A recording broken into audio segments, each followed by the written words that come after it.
This is Ryan Horst along with my co-hosts. Noah Barenfeld. And Matthew Plotchek. Today we have our show Gridiron Heights on 97.5 The Fanatic.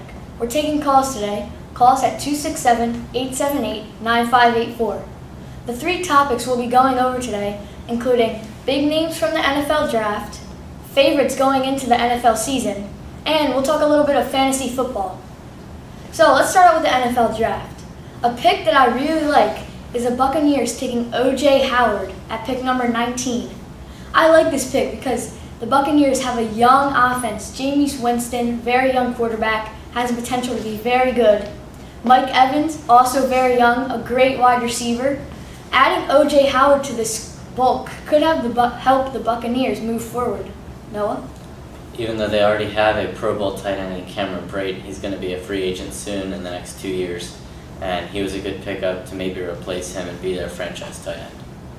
Noah, is there any other good picks that you saw in the draft that you liked? Yeah, I thought it was good for the Bears to draft a rookie quarterback after Jay Cutler retiring. Even though they picked up Mike Glennon from the Buccaneers, he just wasn't what they needed. They traded up picks with the 49ers, and I think they just made the right pick with Trubisky. Matt, is there any picks that you especially like going into the season? Yeah, I really like the Browns taking Myles Garrett. They had a really terrible season, and I think they had to get themselves together, and I think the way they did that by drafting Garrett, a really good play for their defensive. I think he's going to really step up and help lead the team to at least a winning season this year. All right, our second topic for today is favorites to win the Super Bowl going into the NFL season. So obviously two big favorites are the Super Bowl teams from last year, the Falcons and the Patriots. The Patriots acquired Brandon Cooks, a speedy wide receiver that'll really help their offense. Tom Brady's one of the greatest quarterbacks of all time. Getting old, but he says he wants to play for at least a couple more years. Another favorite I see from the NFC is the Green Bay Packers. They have a very good quarterback in Aaron Rodgers, good wide receivers, Randall Cobb, Jordy Nelson, and they have a solid defense that can help back up that offense. Noah, what do you think? Yeah, I think your picks are basically right. The Falcons are easily the favorite in that kind of weak NFC South, and the Patriots are almost a guarantee to make the playoffs. So we have a caller over there. Rashad from Villanova. Hi, thanks for having me on.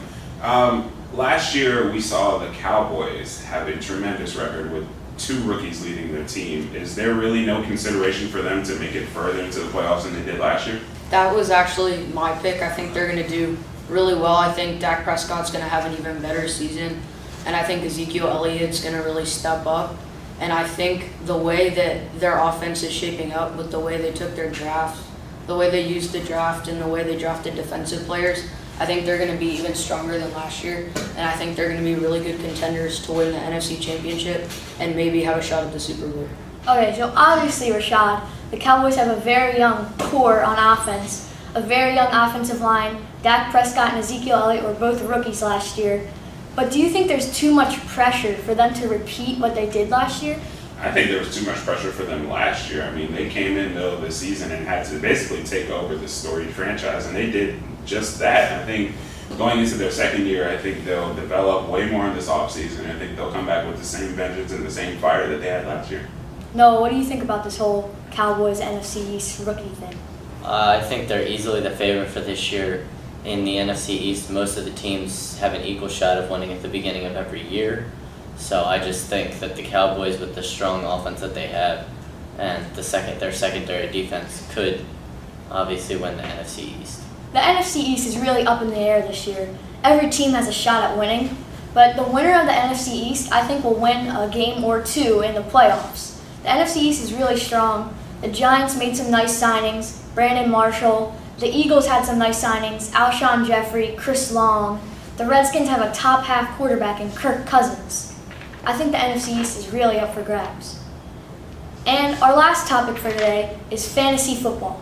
We won't really go too much in depth about this, but with drafts fastly approaching, who do you think some sleepers could potentially be this year? I think you have to keep the lookout for rookies in the free agents that you might not pick up during the draft, and also some defenses to look out for are some teams that will finish second and third in their divisions. I think the Panthers will have a big rebound and their defense will step it up. Buccaneers, and I think the Eagles will be a good defense to have. Okay, Matt, what do you think? I mean, I know he's not a sleeper, but Tom Brady's always a good pick every year. He's got top wide receiver targets. He always gets a ton of points. I'm definitely going to choose him for my team. Okay, thank you for watching our show today. We'll be back tomorrow from 2 to 6 on 97.5 The Fanatic.